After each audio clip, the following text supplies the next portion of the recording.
Hello, and welcome to Skyrim Lore to Sleep To.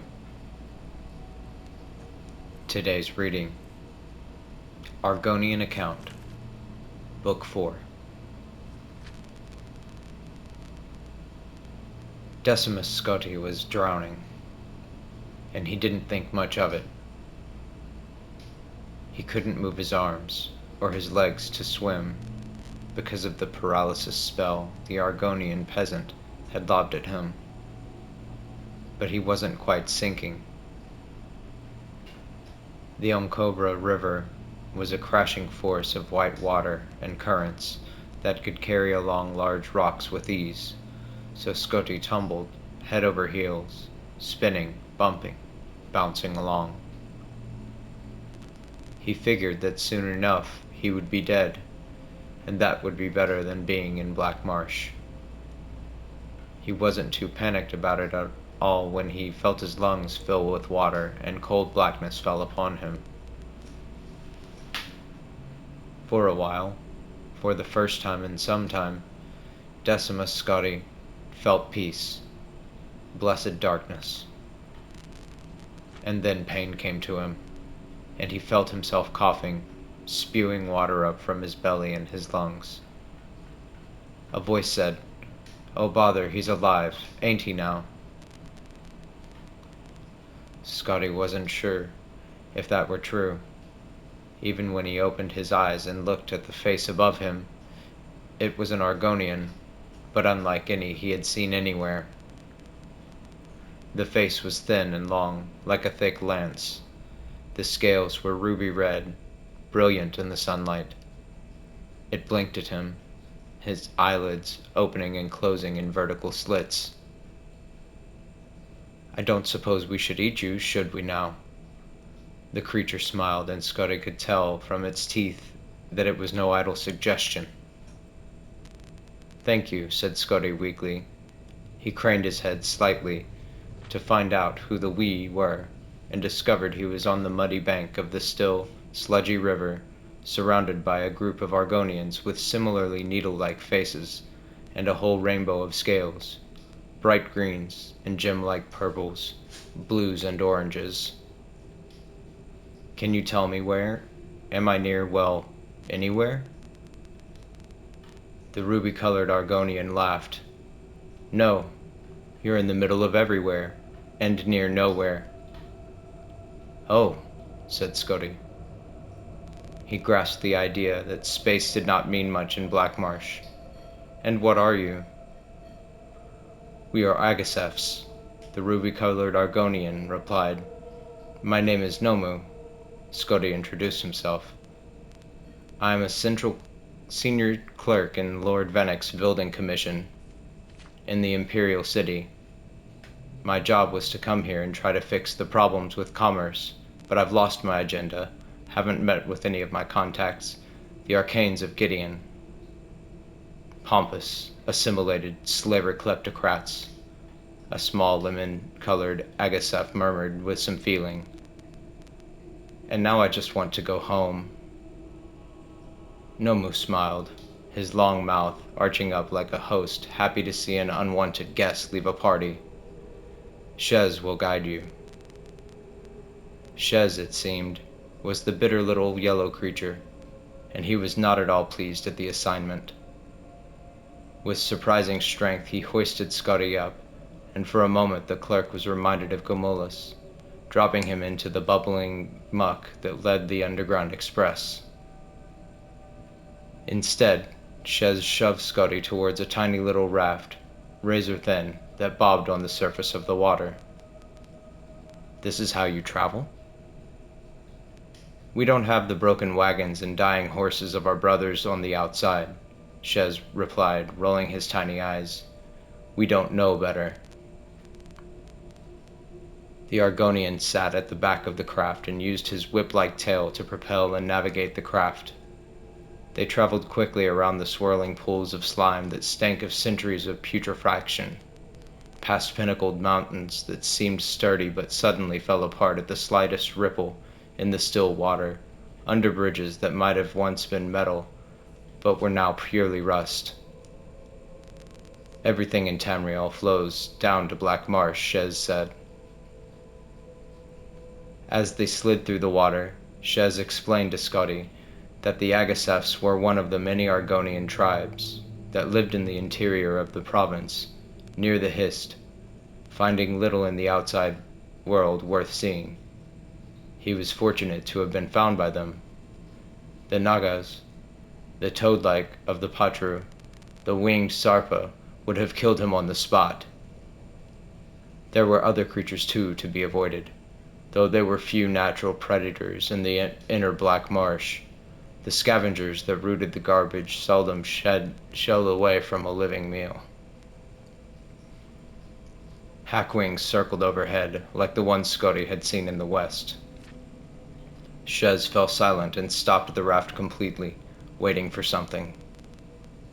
Scotti looked in the direction Shez was watching, and saw nothing unusual in the filthy water. Then, he realized that the pool of green slime in front of them was actually moving, and fairly quickly, from one bank to the other.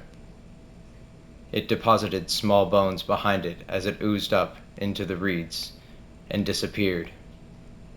Voroplasm, Shez explained, moving the boat forward again. Big word. It'll strip you to the bone by the second syllable.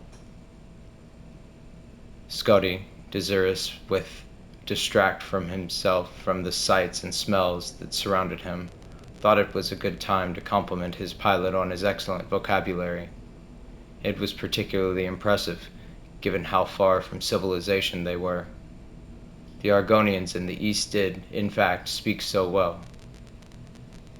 They tried to erect a temple of Mara near here, in Umfolo, 20 years ago, Shez explained, and Scotti nodded, remembering reading about it in the files before they were lost.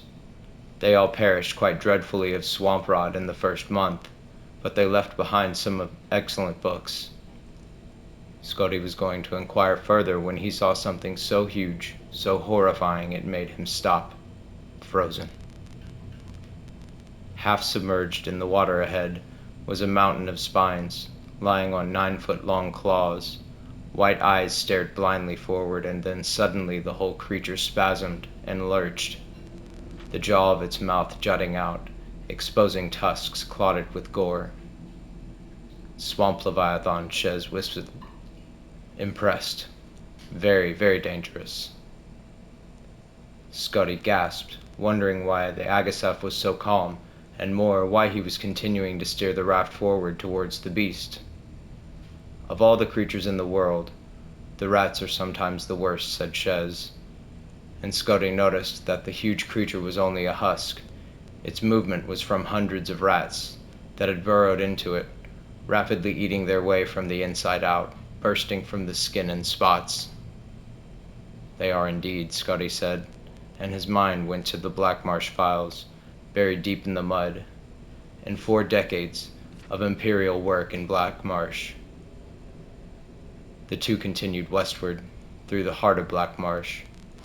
Shez showed Scotti the vast complicated ruins of Kothringi capitals, fields of ferns and flowered grasses, quiet streams under canopies of blue moss, and the most astonishing sight of Scotti's life, the great forest of full-grown hist trees. They never saw a living soul until they arrived at the edge of the Imperial Commerce Road, just east of Slow Point, where Malik, Scotti's Red Guard guide, was waiting patiently. I was going to give you 2 more minutes, the Red Guard scowled, dropping the last of his food into a pile at his feet. No more, sir. The sun was shining bright when Decimus Scotti rode into the Imperial City, and as it caught the morning dew, it lent a glisten to every building as if they had been newly polished for his arrival. It astonished him how clean the city was, and how few beggars there were. The protracted edifice of Lord Vennick's building commission was the same as it always had been, but still the very sight of it seemed exotic and strange. It was not covered in mud. The people within actually generally worked. Lord Vennick himself, though singularly squat and squinty, seemed immaculate, not only relatively clean of dirt and scabs, but also relatively uncorrupt. Scotti couldn't help but stare at him when he first caught sight of his boss. Venix stared back. "You were a sight," the little fellow frowned. "Did your horse drag you to Black Marsh and back? I would say go home and fix yourself, but there are a dozen people here to see you. I hope you have solutions for them." It was no exaggeration. Nearly 20 of Cyrodiil's most powerful and wealthiest people were waiting for him. Scotti was given an office even larger than Lord Venix, and he met with each. First among the Commission's clients were 5 independent traders, blustering and loaded with gold, demanding to know what Scotti intended to do about improving the trade routes. Scotti summarized for them the conditions of the main roads, the state of the merchants' caravans, the sunken bridges, and all the other impediments between the frontier and the marketplace. They told him to have everything replaced and repaired, and gave him the gold necessary to do it. Within 3 months, the bridge at Slough Point had disappeared into the muck. The great caravan had collapsed into decrepitude, and the main road from Gideon had been utterly swallowed up by swamp water.